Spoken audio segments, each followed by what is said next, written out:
passing a bill that says we're going to assess how well that program is working, we're going to find the best practices for it, broaden it down the road, and find the best way to help our veterans reassimilate back into civilian life, be successful, and ultimately prevent any problems down the road that could lead to suicide.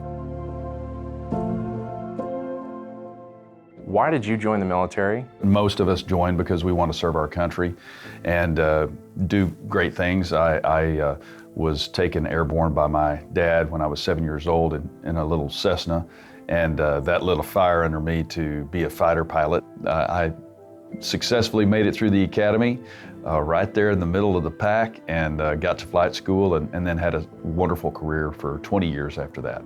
What was your experience transitioning out of the Navy, and then what led you into what you are doing now? I retired in 2012, and upon my retirement, of course, I received TAP class, which was a couple of days at NASJRB Fort Worth.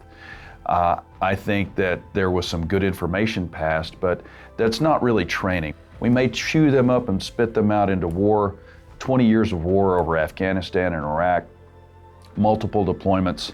And then when your time is up, we might give you a little bit of leave, a TAP class for a day or two. Good luck, Godspeed, there's the VA. Right. That is not acceptable.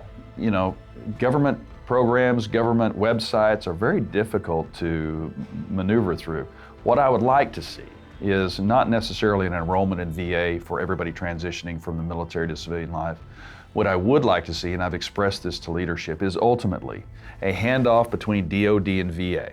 That before you step foot in civilian life, that on active duty you will receive your disability rating with the chance of appeal, plus your full medical, psychological, and mental workup, so that you're given the tools that you need immediately upon departure. What are some of the biggest challenges you see to combating the complicated problem of veteran suicide? And you know, what could Congress be doing better, but what could communities be doing better, like in Dallas-Fort Worth?